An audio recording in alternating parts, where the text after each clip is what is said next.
All right, good morning. Now that we have a quorum, I will call the September meeting of Central Oklahoma Transportation and Parking Authority to order. Do we have any citizens to be heard, I understand? Yes, sir. If you please come up and give us your name and...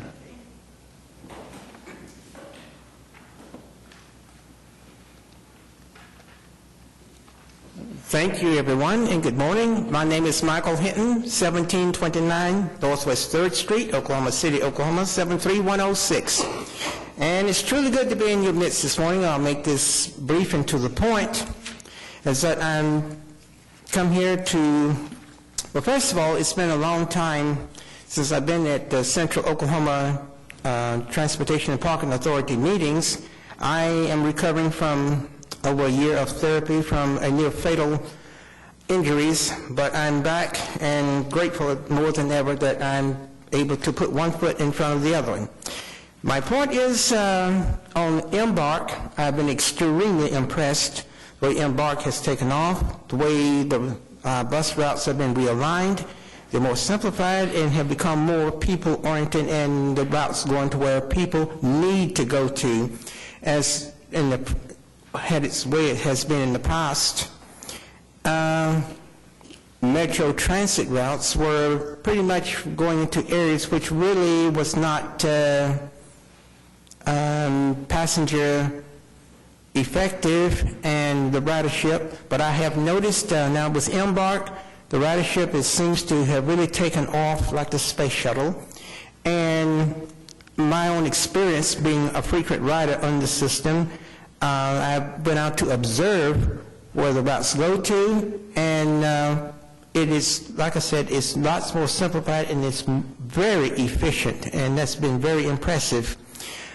There's some things I am working on with the city of Edmond, and some ideas I'm putting together, and I hopefully, whenever Cotpa meets, to come here and give some constructive input to you folks and share with you that, for further improvements to Embark. And I like the philosophy that what it says about Embark, moving forward together. It's truly good to be in your midst, and God love you all. All right, thank you. Do I have a motion to approve our July minutes? So moved. All in favor? Opposed? Thank you. Quite a lengthy consent docket. I think Jason is going to lump I, J, and K together to just give us a brief explanation of that, but are there any other items any of the trustees would like individual discussion on? All right, Jason? Yes, Mr. Chairman. Thank you. Yes, I would like to talk about the TAP grant items, items I, J, and K. These are essentially resolutions that will be approved by the trustees, or I'm sorry, if passed by the trustees, will essentially approve the local match contribution that Cotpa will make as a result of applying for the grants. Wanted to talk a little bit about the Transportation Alternatives Program. It's a new funding opportunity available through MAP 21. ACOG is actually handling the administration of the grant process. And as you may recall, back in June, we passed almost identical resolutions at that time for the first round of TAP grant funding that was available. Our projects, unfortunately, did not make the cut for that first round, so in the interest of being persistent and we do believe these are still very good projects, we're applying for that second round of funding. So again, the resolutions are essentially the same as what was passed back in June. The one main difference I would point out is with the Katy Trail project. Since we submitted the original grant application, we've received some interest from Oklahoma County in partnering with us on that project. That project essentially allows for design of a connection from the Katy Trail to Northeast 10th and Northeast 23rd, and the county is interested again in partnering with us and expanding that project to connect to Edwards Elementary as well as Edwards Park. So we think it's a great project. We're thankful to be able to partner with the county. We've also had discussions with the city's planning department and the parks department just to kind of make sure that we're all on board and see the value of the project. So with that, I'll Just briefly explain it, because I asked you in our budgetary process, we can't budget for items like this, but that there is funds available. Yes, absolutely. In our operating budget, we don't typically budget for the grant match amounts. A lot of times we don't know, for example, what grants exactly will be available. This is a prime example of new programs that weren't contemplated. But we do have a capital reserve fund that we use to fund some of these local matches out as the opportunities become available. All right, thank you. Any questions? If not, I would have a motion to approve our consent docket. Move approval. All in favor? Aye. Opposed? Thank you. We have 4 items on our docket for individual consideration. Item A is a change order to the contract with Flintco on the parking garage, Arts District parking garage. Yes, Mr. Chairman. Quickly on this is change order number 8. As you mentioned, for the Arts District garage, the amount of the change order is $36,307. And I do want to point out and just make sure that you're looking at your revised memo that we distributed this morning for this particular item. With this change order, several items, I'll talk briefly about them.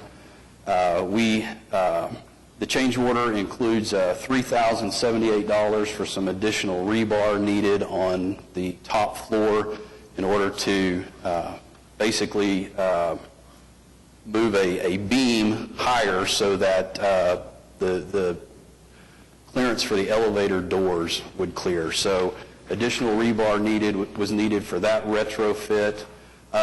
There's also an item for roughly $8,600 in this change order for increasing the tension of those cable barriers. And originally, when the cable barriers were put in, there was about 18 inches of give on those. And we were concerned that with that much give, if somebody were to bump it slightly, it could possibly damage some of the glass panels. So we went back in and tightened and made those cables. There's more tension on those cables. Items number 3 and 4 at about $1,985 and $1,279 respectively. Those are essentially modifications made to that top floor to allow for future construction. If we ever had a desire to build on top of to go up, we could do that. Item number 5 is simply an item we had to do for code compliance, and that was adding an additional roof drain. Item number 6 is essentially adding some metal flashing and waterproofing where the retail space matches up to the garage wall. Item number 7, the infill under the lobby stairs for roughly $6,900. Basically, that will close off the stairwells, the space under the stairwells, so there will not be any access to that space. And then item number 8 for $5,300, again, was another item required for code, and that was to install elevator shaft lighting. And then lastly, item number 9, $2,870. This is for additional conduit and electrical for the emergency generator. This would power the battery charger and the coolant heater on that generator. So with that, again, the total change order is $36,307. The new contract amount will be $21,464,190.22. And what's our projected opening date?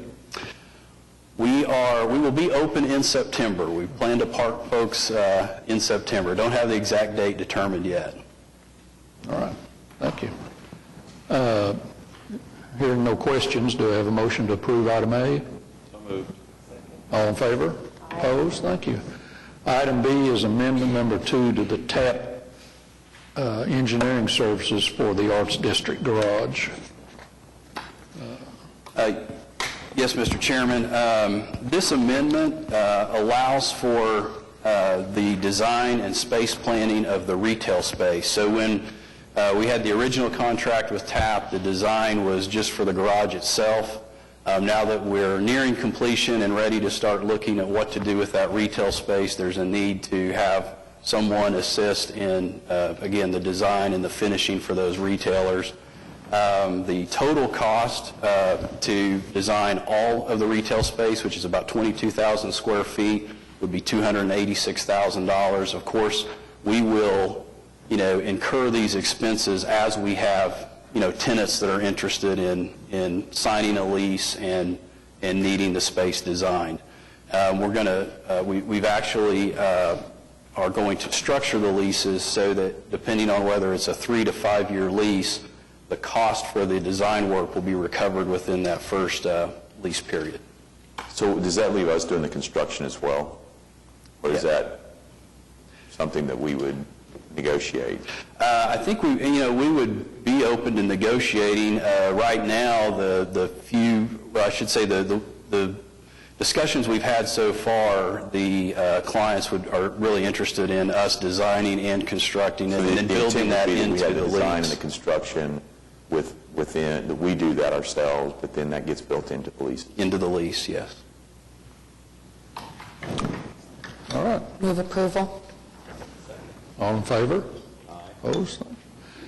Item C is approval for final acceptance of Union Station site for mechanical and electrical improvements and project and place the maintenance bond into effect. Yes, Mr. Chairman. As you indicated, final acceptance on our Union Station project. As you'll recall, this project made some drainage improvements to the facility as well as complete rehabilitation of the parking lots. We made some sanitary sewer improvements. We did run into a couple surprises along the way where we ended up replacing a collapsed sewer line and a broken storm sewer line. But again, the project is wrapped up and this item will allow for final acceptance. At the same time, as you'll recall, we have done an RFP for landscaping. This is a separate issue, obviously, but just so you're aware, we will be beginning another construction project at Union Station, which will have to do with finishing out the landscaping.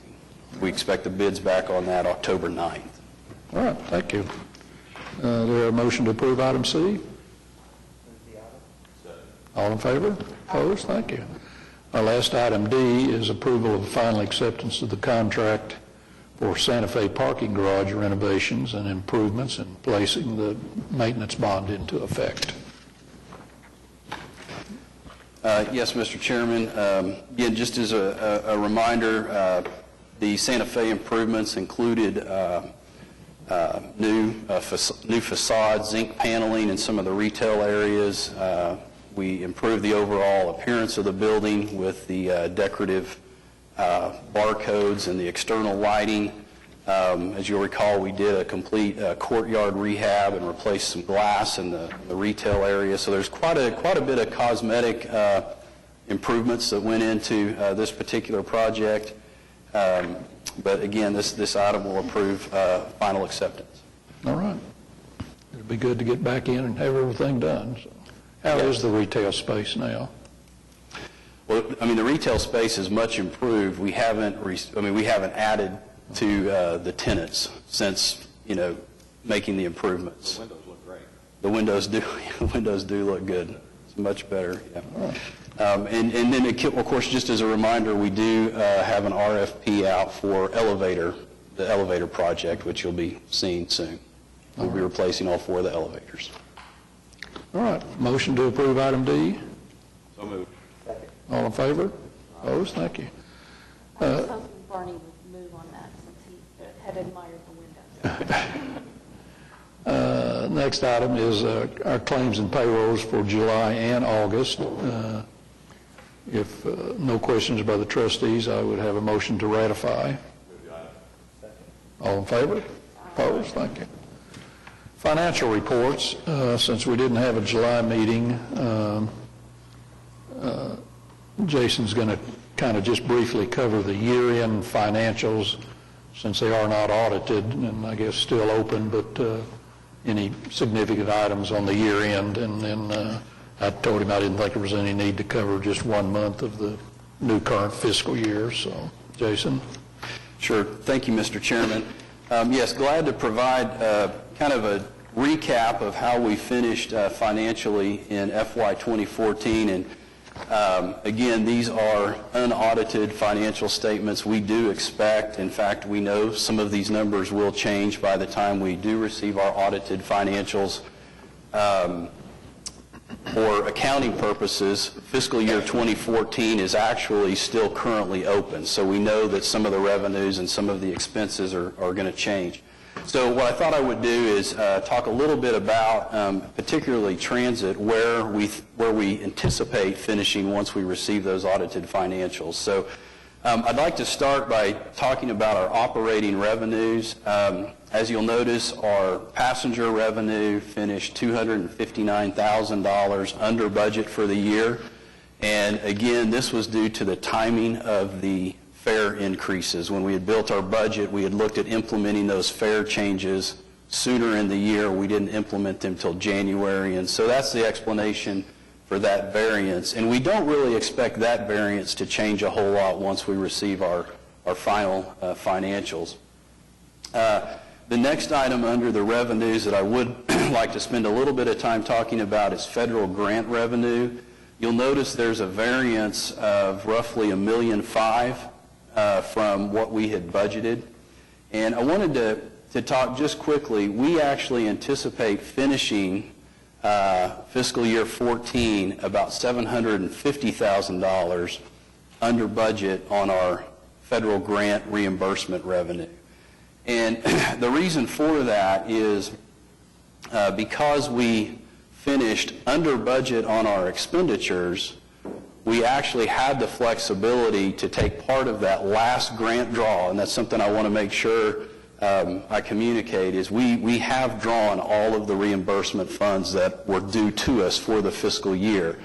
But when we realized that we weren't going to spend our entire expenditure budget and did not need that entire draw to support operations, we wanted to determine what is the most strategic use of that funding, and we decided that we would look at putting that into our capital reserve fund. So again, at the year-end financial, you'll see about $750,000 shortfall on federal grant revenue on the operating side, and that's because it's been put over in our capital reserve budget. And that fund there can be used for local match on grants that we just discussed, including even grant match for bus replacement. But I think it also provides a bit of a capital reserve cushion for any type of capital item that might come up that we haven't planned for. So again, just trying to think about the most strategic use of those funds. It's not very often that we have an opportunity to set aside that kind of funding in our capital reserve. Moving down to our expenditures, we actually anticipate finishing the year about $1.4 million under on our expenses. You'll notice that this preliminary report shows we're at about $2.3 million in total under our expenditure budget. Again, as a reminder, this report was prepared towards the first half of July, and obviously we've had expenses come in since then that are booked back to fiscal year 2014. But again, the main reason we would be able to finish that far under budget on our expenditures is, one, we typically budget between $400,000 and $500,000 in contingency, and we didn't have to spend our contingency this year, and that's consistent with city policy, that contingency amount. But then also we implemented our route changes so late in the year, our budget was built much more conservatively, anticipating that we might implement those changes much earlier. And so we had some savings there just from not implementing those changes until later. On the next page, looking at our parking division operations, revenues finished about 6% over target. Expenditures came in well under target. So the parking operation, we don't really expect a whole lot of changes between this report and our year-end audited financial. There's just not near as many moving pieces in the parking operation. And then looking at our river operations, again, talking about operating revenues, our fare or passenger revenue finished about almost $66,000 under target. And again, we did have some days where we had to suspend service in fiscal year 2014, which certainly impacted that. Federal grants, our federal grant draw showed to be about $37,000 under budget. And we've talked about that before, but just as a reminder, we actually took that grant draw in the previous fiscal year. So again, we didn't not take the draw. It was just the timing of where it actually ended up hitting at the end of 2013 versus being reflected in 2014. And then on the expenditure side, we finished about $1,700 over on expenditures. Refresh my memory. I'm back to the federal grants and transportation. I always assumed that whatever grant we applied for, we had to have a specific purpose or use for, and yet we're taking these funds in and not using them at this current time. I mean, how do we explain that to me, if you would? Well, with this particular, it's a reimbursement. So we spend the money ahead of time, Okay. and then our We have spent the money. Yeah, we have spent the money for the intended purposes of the grant, and now we're just simply being Okay. reimbursed. All right. Thank you. Any questions? Not? A motion to approve. Well, I guess you didn't cover the interim financial statement on the pension, but I guess there's no items to, any discussion there needed, or? No, as far as the pension evaluation, nothing's really changed since the last interim report. I will say that, we continue to get a decent rate of, actually a very good rate of return. We meet, obviously, quarterly as a pension committee and make adjustments to the portfolio with our investment advisor. But, yeah, as far as funding level and plan assets, not any significant changes since the last report. Every report I read, all pension funds that you read about have had pretty significant growth in the last year, so I would hopefully ours has had a pretty good. Yes, absolutely. In fact, we don't, in our last quarterly pension meeting, we didn't have any of our investments that were necessarily on our watch list. They were all performing equal, within parameters of their benchmarks. All right, there a motion to receive our financial reports? Second. All in favor? Opposed? Thank you. Program reports, transit system report. Jason's going to make this report for us, and I think has a little slide presentation.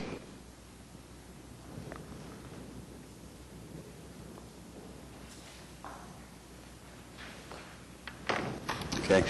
Thank you, Mr. Chairman. Yeah, I have just a few slides I wanted to go through this morning, and again, spend most of the time on the June report, since it's kind of a snapshot of how we finished for the year in fiscal year 14. And that's essentially what we have here on this slide. All of this data is available in your report, but I thought I'd pull out a few of the highlights from some of the tables and just talk real briefly about them. As far as starting with the cumulative ridership for all services, you'll actually see that we finished at just under 3.2 million passenger trips for all services. That's an increase of about 3,000 trips from the previous year. Of course, most of that ridership comes from our fixed route Monday through Friday service, and you can see that we finished at 2.8 million passenger trips in FY14. Again, that's an increase from the previous year of roughly 13,000 trips. Our downtown discovery, Monday through Friday, also finished higher than the previous year. So at just under 63,000 trips there, that represents about a 9% increase from the previous year on downtown discovery. So we start off there with the first three categories have really seen, some pretty decent growth. The next line there, the fixed route on Saturday, is essentially flat with where we were in the previous year. And then we've got a couple of categories where we have seen some ridership drop off, and I wanted to make sure I talked about those a little bit. Our downtown discovery service on Saturdays, we finished at 14,119 passenger trips in total. That's down about 2,300 trips from the previous year, which represents about a 14% decrease on that Saturday service. So I've got a slide where we'll look at discovery service combined, and we'll see overall a bit of an increase. But we do have, kind of the service going in two different directions, where Saturday declined and weekday increased. And then looking at our Metro Link service, this is actually the point deviated service that we provide in very limited areas of the city after the fixed route bus service ends. We finished at about 25,000 passenger trips for the year, and that's about a 29% decline from the previous year totals. And I have a slide that we'll look at. It's included in your report, but we'll look at that as well. Embark Plus, our paratransit service, ridership was 44,791 trips for the entire year. That's about a 5% increase over previous year totals, and marks probably the third consecutive year where we've seen increases in our paratransit service. And then finishing up with our other services for elderly and disabled patrons, just under 67,000 passenger trips. And really, when you break that down, that's kind of a mix. You'll see some slight or moderate declines in some of our meal trips we provide for congregate meals, some of our shopping trips. You'll notice our medical trips have been on the increase. So we've kind of got a mixed bag with our social services. This next slide here, just, really wanted to include it just to kind of give you an idea of what that 2.8 million cumulative passenger trips looks like kind of on an average basis during the weekday. So, obviously the yellow line on the graph is our FY13-14 data. The blue line is the previous year, which is FY12-13. And the thing I really wanted to kind of just talk about is, one is, you'll notice the natural decline in ridership that we typically see in the colder months. So, weather always has a big impact on our ridership. If you were to take each one of these individual months and come up with an average for the year, we averaged about 10,146 passenger trips per day for our weekday service, which is a very good number. And then the last thing I wanted to point out is, if you'll look at April, May, and June, you can see 13-14 consistently outperformed 12-13 each one of those 3 months. And that coincides with our system enhancements. If you'll recall, we implemented those the very last week of April. We really had a tremendous week in terms of ridership that first week, averaging over 12,000 passenger trips per day, several days during that week. Now, I will say, it's, in our opinion, it's still really too early to tell and say, oh, these route changes are responsible for this growth. I mean, we know there are so many variables, and weather being one. But I think the encouraging thing to take from this is that, essentially we modified almost every route in the system, and, rather than getting what, we almost expected to be kind of an initial drop, just while people tried to adjust to the change, we really didn't lose any ground. So I think, if anything, that's the positive takeaway.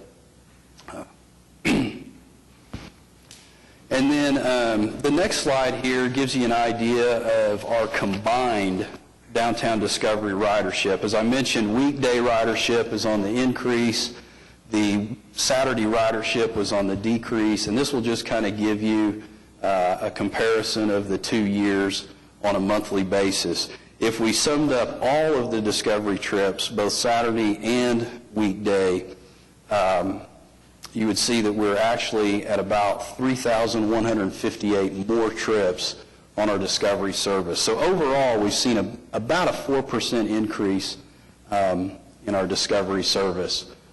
And then the next slide, this is a look at our Metro Link service. And again, in the grand scheme of our ridership, it's 25,000 passenger trips. But at the same time, we can see a noticeable decline in our ridership beginning in January. And again, as you'll recall, that's when we implemented our fare changes. So, Can I ask a question? Sure. When we implemented the fare changes, did we also change the deviation on the route policy or something that affected picking up people nearer their homes? We didn't make any changes to the policy that I'm aware of. We still offered the reservation-based system. We could still provide the curb-to-curb. It's just the price went up to the equivalent of what our paratransit service is. So it was I think it's almost double the price, going up to $350 for that curb-to-curb, excuse me, reservation service. Now, the one thing I will say is when we raised the fares for MetroLink and we started seeing the decline even before that, we were having some discussions with our provider, Airport Express, and we were looking at options of, okay, well, where are we getting some of these reservations, and would it make sense to move or add some stops? And so we've had those discussions. We've identified locations for new stops. However, we've been reluctant to implement them at this point because now with the evening service that will be coming online about halfway through the fiscal year, we want to make sure that we are able to integrate the Link service with that evening service as well. So we kind of had to, once we kind of thought where we were going with those new stops, we backed up a little bit to make sure we were also going to be able to integrate it with our evening service. So I would say we will be bringing something to the board, shortly, looking at some options for some stops. And then we always talk about the safety and dependability components of our service. Just wanted to, again, let you know we finished up the year at 17,300 miles average between road calls. That's ahead of our target of 15,500. And our vehicle accidents also finished under target at 1.88 accidents per 100,000 miles. That's total preventable and non-preventable. That equates to about 45 accidents in total for the year. 16 of those we would classify as being preventable. And then real quickly, just to wrap up, you'll notice in your packet the transit system report for FY 2015. The format has changed a little bit, and just wanted to speak real quickly about that. We have tried to arrange the headings on the new report to align with our mission statement, which obviously is about ridership, but also talks about the need to be a dependable and safe transportation service. So we've kind of organized that report in that fashion. We've also embedded some of the charts with the narrative rather than having separate pages of charts, and you might see a little bit less narrative. We've also included some of our leading for results performance measures. We've had those in the report in the past. We've updated them so that they are consistent with our new strategic business plan. and we are reporting them in a format that is consistent with how we report our performance measures on when we report the information to the city and include the information and reports that go to citizens. So be talking more about that as we look at future reports. A couple of the new measures that we added is number of passengers per operating day. We talk about that one a lot internally, and we talk about that in the trust meetings. But before this last plan update, that wasn't one that we actually published and shared with the citizens. So we think that's an interesting measure to demonstrate, that we're providing the service that we need to. And then the next one is percent of on-time bus arrivals. We will be changing the way we measure this performance indicator moving forward. And so we will be relying on our AVL system to give us that data rather than, kind of random spot checks. So, all right. With that, I'll be happy to answer any questions about the transit system report. Mr. Chairman, yesterday, when I looked at this report with Jason, I told him I asked him questions about the Oklahoma Medical Center routes. If you look at the annual numbers, the numbers were down in the medical center. And I also inquired as to why they were estimated when the remainder of our system numbers appear to be automated. Jason, you want to talk a little bit about the situation with the medical center? Yeah, sure. The ridership that we get out of the medical center, really that entire service is provided by CART in Norman. And so we don't have a way to, on our own system, to verify that ridership. They're not necessarily tied in and use the same fare boxes as we do. So we just simply, we rely on them to provide us those numbers and note it as being, estimated, because we don't know for certain what that ridership is. So we have very little influence over those numbers, although we do continue to report them because they're part of our urbanized area. Now, one thing to consider, again, thinking about the things that we can influence and that we do have control over with the service that we provide and the resources that we're given, that is something that we could consider, just dropping from the report. We wouldn't not report it for NTD purposes, but just internally, we may consider dropping that data from the report if the trust desires to do that. One of the things that I was concerned about is that as we move forward, particularly with service enhancements, where we've extended the route times, where we may add days, new routes, as there's been more focus on public transit, that if we include passenger numbers over which we have no influence, over which we don't survey those customers, we don't determine whether the stops are in the right places, we don't determine whether or not the hours are extended, that maybe this is not something that we want to include in our results reporting. And I don't know how the other trustees might feel about that.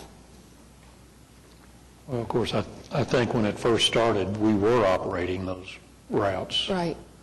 And before it was ever, in fact, I guess we were actually operating Norman's for them before they took over, and it may be that it's just hung on and continued to be reporting from the days when we did operate all of that. So if that medical center number disappeared from our passenger totals, would anybody object to that? Would anybody else think that there's an issue with that?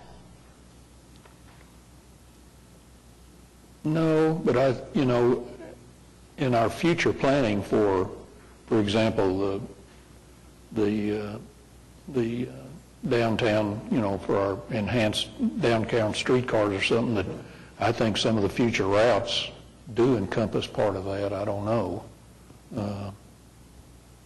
But I guess we could always have Norman furnishes numbers if the trustees wanted to have those numbers, I wouldn't suggest that we not collect the information, just that it not be considered in the calculation of our passengers per service hour and that sort of thing. Are they included in our overall number, cumulative number?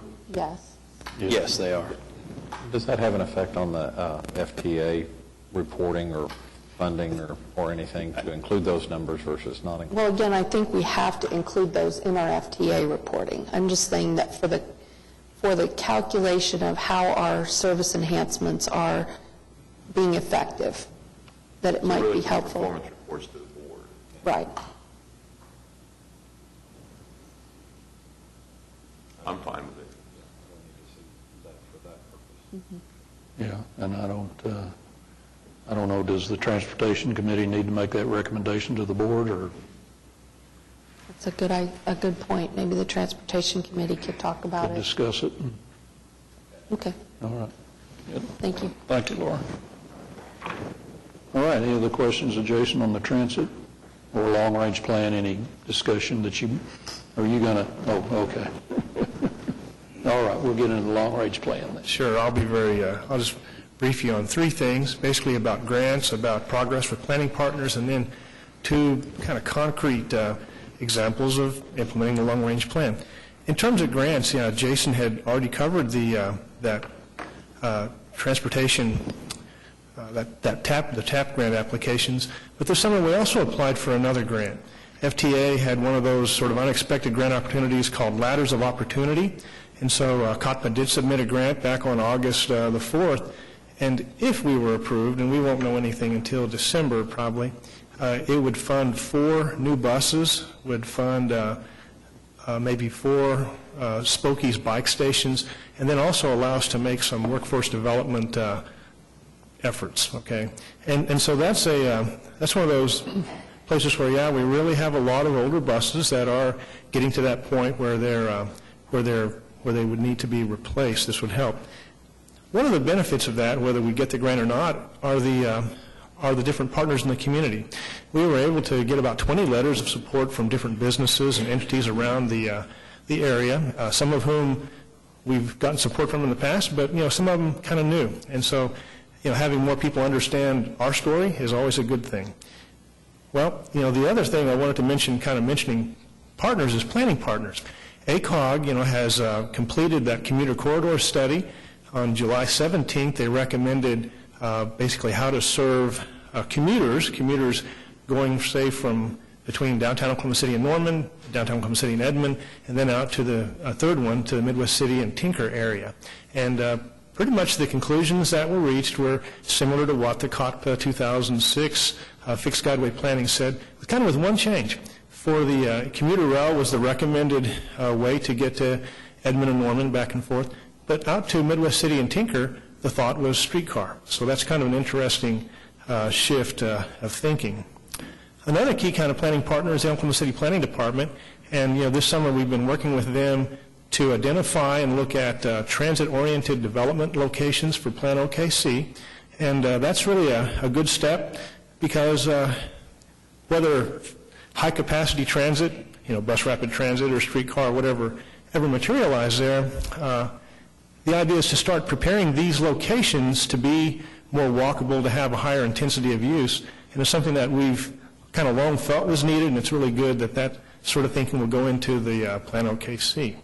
And then the final thing, just two kind of noteworthy concrete changes, and one of them really is about concrete, is that on August, there was a need identified that we needed to improve those bus stops on Classen around Belle Isle. And those sidewalk improvements for the bus stops definitely there, and probably the first of quite a number that'll happen. And then the final thing is, I guess it was August 17th, the Route 8, we were able to add that additional bus so that frequencies now 30 minutes on the entire route, and that's the route that gets out to about Northwest Expressway and MacArthur. So with that, that's my comments. What is the makeup of that ACOG committee, the regional transit? Is it kind of follow what we did originally when we were trying to work on a regional transit authority and some of that planning? Or? Okay. Well, their effort with the Regional Transit Dialogue has a stakeholder group, a steering committee from all over the region. Actually, our mayor is the chair of that committee. But instead of focusing well, they do have a number of business representatives on there, but but they also focus pretty heavily on making sure they had elected officials from the various, from about probably 6 different communities, okay? And so, it was kind of similar, but I will say that a lot of times it was really more the municipal elected officials or the municipal staff types who were present. All right, thank you, Larry. Any questions? All right, thank you.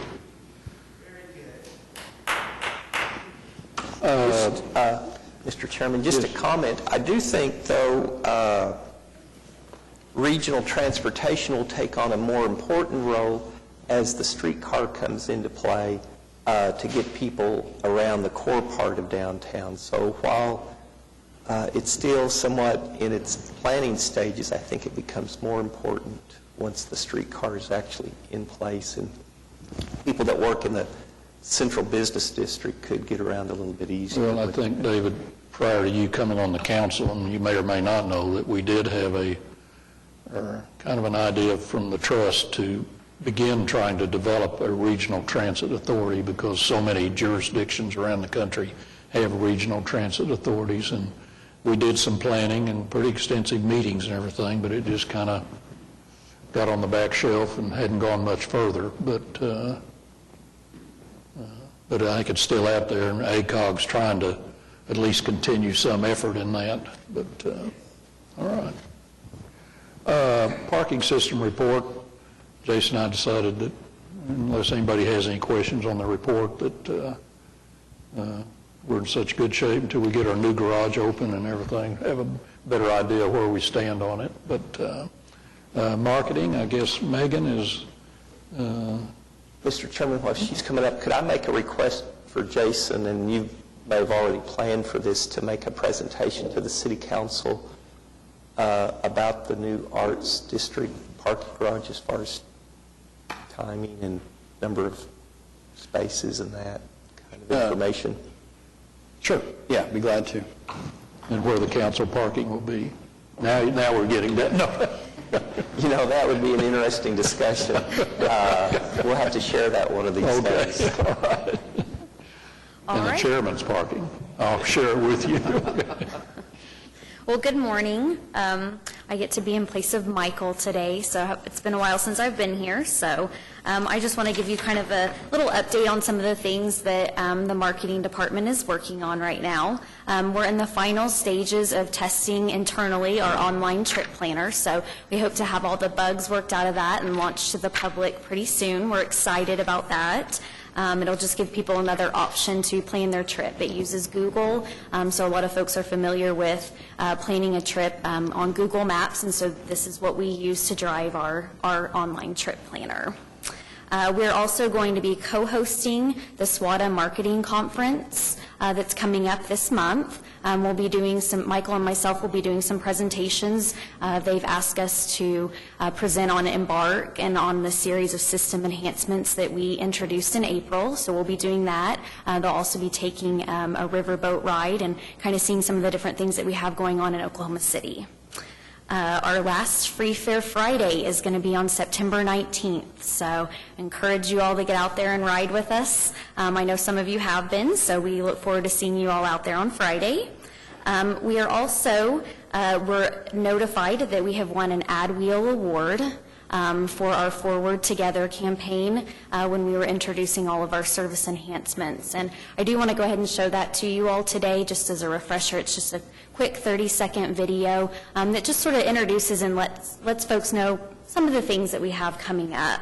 We'll also, before I show that, want to mention that this Sunday we will be filming a new How to Ride video. We've got volunteers that are riders. A couple staff will be helping us out with it, but we'll be out on Sunday in the afternoon doing some filming and teaching people how to ride the bus, and this will be something that we'll put on our website, we'll put on YouTube, and we'll post on some other places. So we'll also be showing folks how to use some of those new technology that we're offering, besides the trip planner, but the real-time information and things like that. So I'll show this video, and then if you all have any questions, feel free to. All right, thank you.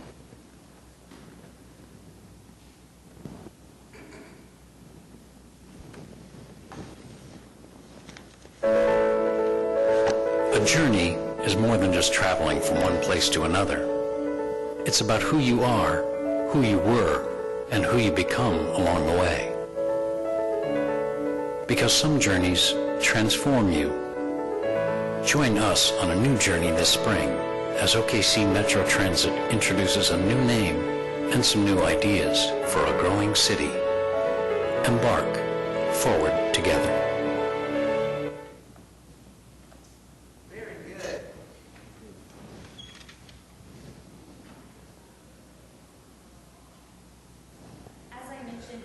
Actually win an APTA Ad Wheel award for that. So we're judged by our peers in the marketing industry as well as other bus industry experts and things like that. And we got first place, so we're really excited about that, with a potential to actually come home with kind of a grand prize, if you will. But we did get first place in this category for video work. Well, good. Congratulations. Thanks. I do have one question, or perhaps request, that the arrangement that we have with the Oklahoma City Public Schools to provide transportation initially to one high school and then a second one, could that be included in the marketing and public relations activity just to promote that? Many people are not aware of that effort, and so I just think it's a good service to really bring out to the public. We'll have, just so you know, we'll have our first report back about mid-September to know how, we'll have a better idea of how that's going. All right. Thank you. Okay, thank you. River cruises. Good morning. Morning. We had a very good July. Ridership was up in all three categories of service. Our charters year-to-date have doubled. This, of course, because we've had less restriction on transit versus non-transit, and we're able to do some more effective promotion of charter service, which is what brings in revenue to help support our service. Ferry service ridership was at 14.7 riders per service hour, which is well above our target of 10, and so we're very pleased about that. A lot of that is, of course, due to the lock and dam issues that seem to have been pretty well resolved. The maintenance and repairs on those systems seem to be holding up very well, and we're very happy not to have service interruptions there. Specialty cruise ridership is consistent with what we had last year, so we're pleased that those services are still being well received by the public. And other than that, in September's Bluegrass Month, so we have bluegrass cruises Saturday evenings. It includes a bluegrass concert prior to your cruise. Those are selling very well. And upcoming in October is the Haunt the River, which is our most popular specialty cruise. With the peak season winding to a close, beginning in October, we'll start some service reductions to focus on more the visitors to Oklahoma City, since a lot of people are back in school and back serious with work. And with that, I'll be happy to answer any questions. Have you had any way of seeing what ridership transfers from the canal, or the transfer onto our boats? Is there any way to tell how that ridership has been, or transferring to them, one way or the other?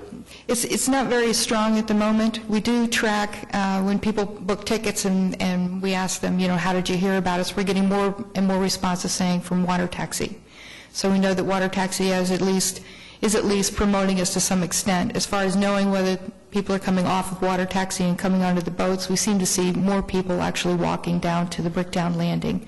It doesn't mean we're going to stop promoting that connection. It's just it's not as strong as we thought it would be, though the Bricktown landing has certainly increased our service, but primarily through foot traffic. Well, I would say, apparently Oklahoma City's doing a great job. We met a couple at a wedding about a month ago from Santa Fe, never been to Oklahoma City, planned their whole 2 days off of what I assume they got off the internet, and had rides on the riverboat, even went to Kaiser's Ice Cream. Somehow that was in there, the museum, the downtown museum, planned their whole 2 days, every day completely full of planning off of what they got from, I guess, city websites or the internet. And to hear everything they did, I thought, well, maybe I'm missing out on something too. But it was really interesting. And so I think we're doing a great job somewhere along the way in that regard. So Yeah, it's interesting that when you, the most popular thing to type in when you're visiting a city is things to do in Oklahoma City, Kansas City, St. Louis, and the city's website has a category called Things to Do. Wow. So when you type into, say, a Google search, Things to Do in Oklahoma City, that's one of the first things that pops up, and of course, it's the Myriad Gardens, the river, all the various attractions that we have, and so that's a big help, and we get a lot of referrals from internet it searches. certainly is working, other than Kaiser's is closed now, so they might have to take that off. All right, thank you. I do have a question on the October activities, the Haunt the River. Without disclosing too many of the secrets, are the decorations and things limited to the boat itself, or do you do things along the river banks? If you want to be really scared, go to Exchange Landing in October. We do dress up the landing, since that's where those cruises leave from.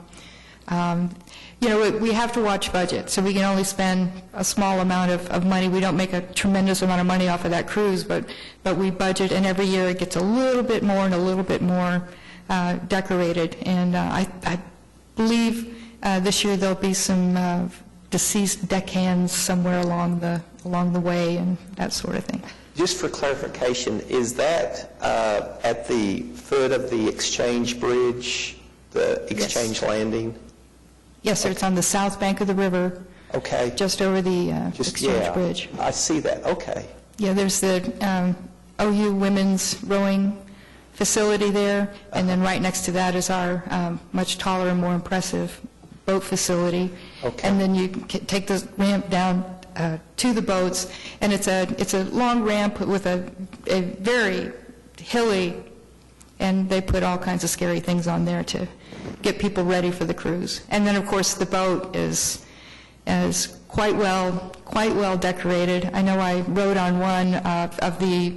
We keep the boat decorated for ferry service as well, and we have the kids haunt the river on Saturdays, and the kids come down, and when the captain's giving a speech and he opens up the restroom door to show them, how to operate the head, oh my goodness, the expressions on people when they see how scary it is just in that one room, let alone the rest of the boat. So a lot of effort goes into making this quite an experience, and I think that's probably why it's one of our most popular. Okay, thank you. All right, any other questions? All right, thank you. I guess I need a motion to receive our program reports. So moved. Second. All in favor? Opposed? All right. Any items from the trustees before we adjourn? Jason? Just have one item. Well from Rick. Just have one item, Mr. Chairman, and that's just a reminder that we do plan to hold a opening ceremony event immediately following our October trust meeting for the parking garage. So just to make sure we have it on our calendars. Okay. Thank you. All right. Nothing else? Then I guess our meeting's adjourned.